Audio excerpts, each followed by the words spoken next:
Welcome to episode 18, and this time I'm talking about the very last, as I record this, full-length album under the Black Sabbath name.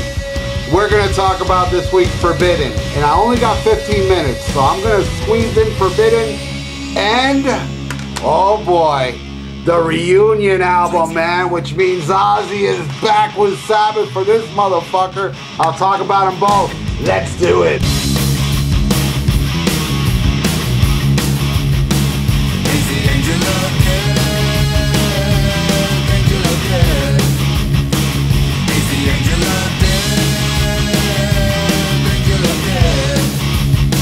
Alright, let's start with Forbidden, man. This is an album that I gotta say, a lot of people out here, I thank you so much.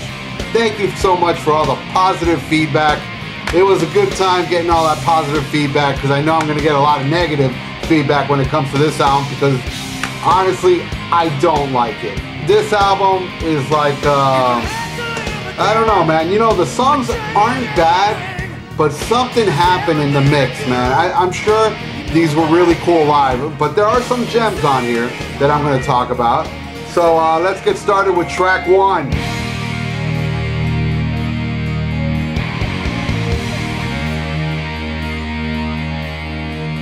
The Illusion of Power. Tony Martin said he wrote this about politics, and you know, he even said that this album, he was kind of worried during this album. He didn't know if he was going to be in the band or not, because there was rumblings of Ice-T, the rapper, being the singer of Black Sabbath, believe it or not.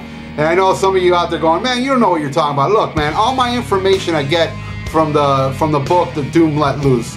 And yeah, he did say he wasn't sure if he was going to be in the band or not. After all, you got to remember, he went through the same shit with the Humanizer. They kicked him out, brought Ronnie James Dio in. Ronnie left, he came back, then they threw him out again and brought Ronnie back in.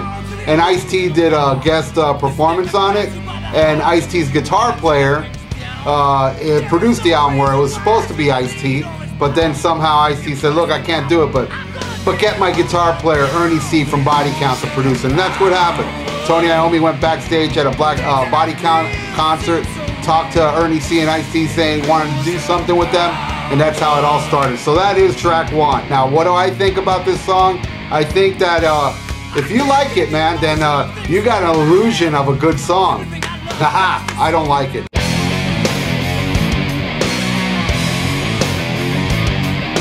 Second track is Get a Grip. Not to be confused with that album by Aerosmith that I don't like. And this song, actually, they made a video for it, and you know, I have everything. And this one I don't have. And for some reason, I can't download the shit. For some reason, I don't know. My computer's all glitchy tonight. So as you're looking at right now is a real cheap version of my camcorder recording the computer. So they made an animation video for this song. Song's not bad, pretty cool riff. Can't get close enough, can't get close enough. You know, it's alright, man. But again, you know, I mean, it sounds like Tony Martin stuff, but it's just not touching me on my no-nos. Like the Tire album and the Cross Purposes and Headless Cross and Eternal Idol. Like I said, man, this is my least favorite. It's an alright song, but it just doesn't capture the magic of previous Tony Martin albums, but it's still in the same vein of the whole Tony Martin stuff. But I don't know, there's something lost in the translation for me. I guess it's because you're better than me if you like it.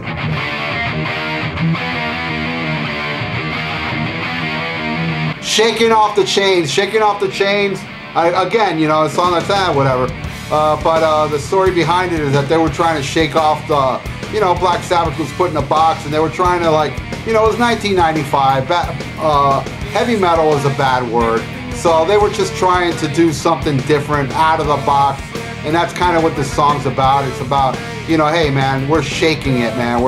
But you know what? I'd rather them swing the chain from Never Say Die, if you ask me. But, you know, whatever, shaking off the chain.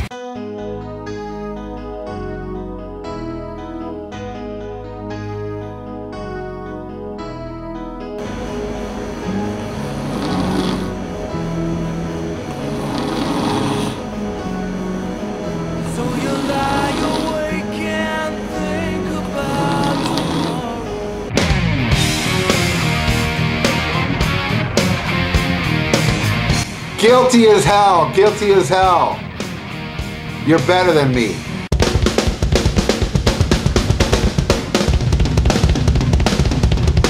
Sick and tired. I'm kind of sick and tired of this song. Let's go to the next one.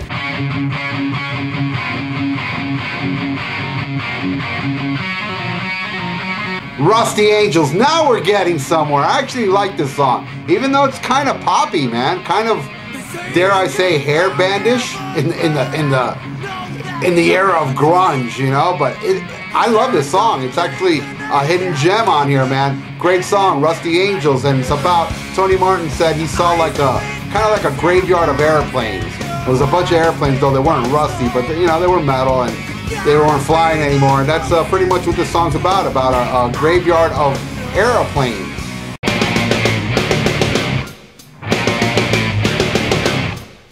Forbidden, best track off the fucking album, and it's a great track. Makes up for all the stuff I'm not really into. Forbidden, I just love the fucking the way the chorus blends with the riffs and stuff. It's a masterpiece for a masterpiece of shit album.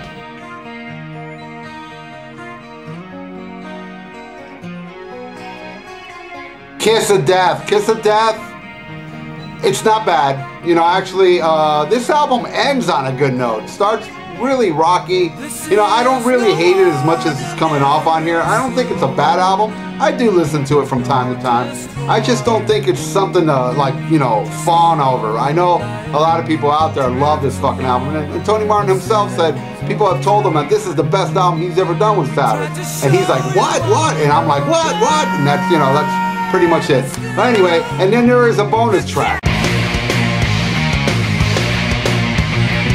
Losers Get It All, Japanese bonus track. Good song, man.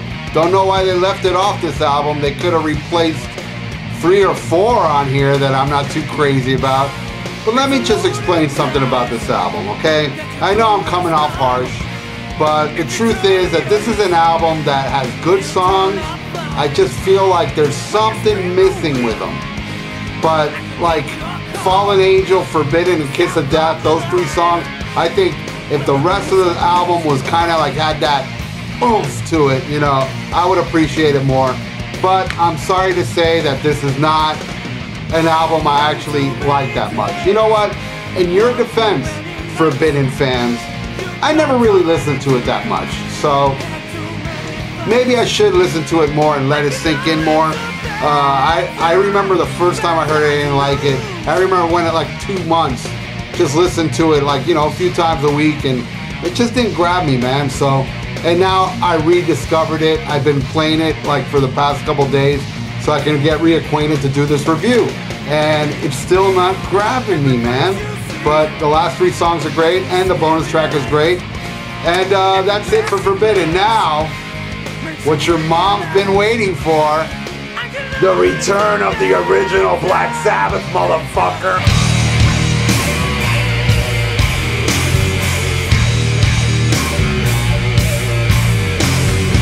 Reunion, man, this is a great live album, man. This is actually the first official, not Live at Last, man. The band was against it. This is something that the band wanted, and I think it's an outrageously good performance from the original 4.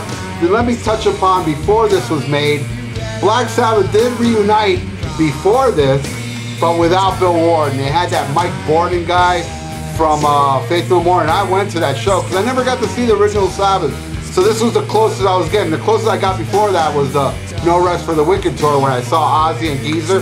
And I swear, when I saw that show, there were times where, I mean, I love Zakk Wylde, don't get me wrong, but I would go like this just to see Ozzy and Geezer on stage and just fantasize that they were fucking, it was fucking Black Sabbath, because I remember they played Sweet Leaf that night, and I believe War Pigs, and every time they did a Sabbath song, I would go like this and just look at those 2, you know, and just pretend it was Bill and Tony there, you know. That's the closest I came. But then I saw that lineup, and I gotta tell you, man,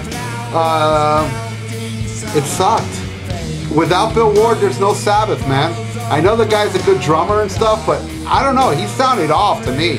I just didn't think he sounded good with Black Sabbath. He sounded shitty. And thank God, you know, that shit only lasted a tour. But anyway, Bill came back for this motherfucker. And let me tell you, let me read off this track listing. Even though, you know, I only got 15 minutes, so I have to run through this. So I can't go through all the songs, but there are 2 new studio tracks that I will talk about. But let's just say, let me just go through the set list. They do War Pigs. And I admit, Ozzy sounds a little off, a little flat during that song, but the rest of it he kicks in with Behind the Wall of Sleep, NIB, Fairy Wears Boots, Electric fucking Funeral, that was awesome. Sweet Leaf, Spiral Architect,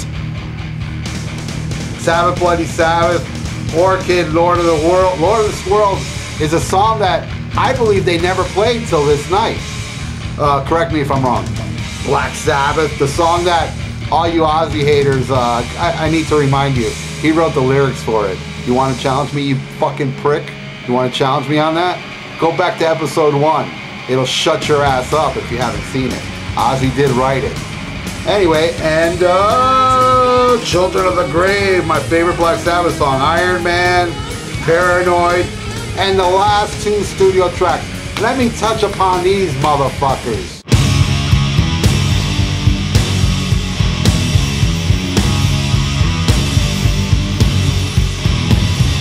Psycho Man. I love Psycho Man. It's a fucking great, you know, it kind of reminds me of Megalomania in a way, with the little breakdown and the little screams that Ozzy does. It's a great fucking song, man. I love Psycho Man. It's a great reunion track. It gave me hope of the next Black Sabbath album. Then this song comes.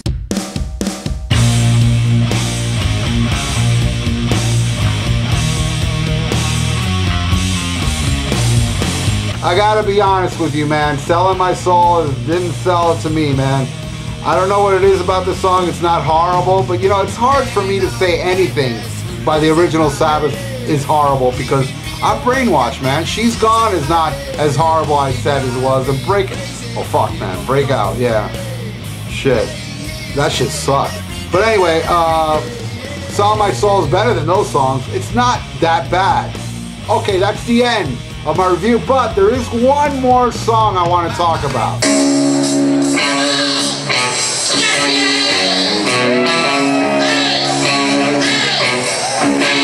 Scary Dreams. As you see, this is bootleg quality version shit, because as far as I know, this has never been recorded, or if it has been recorded, it's never been leaked.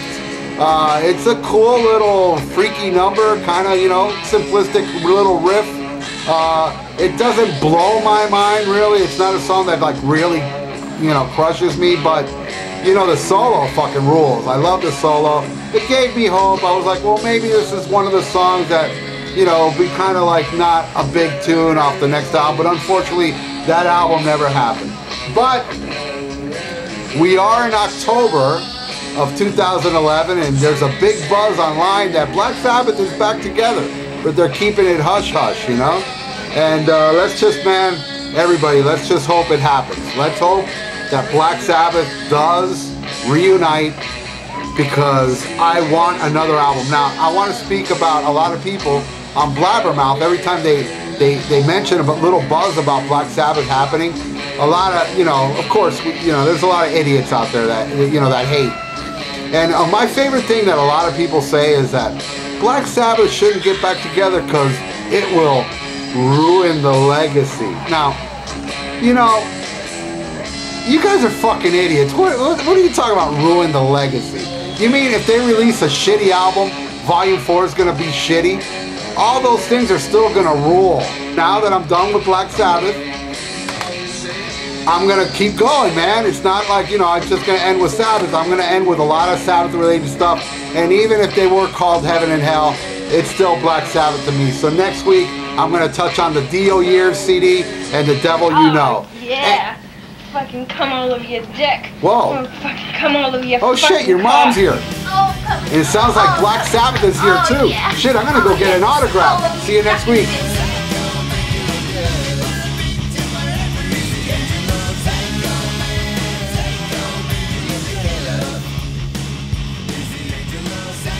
Please fucking hide.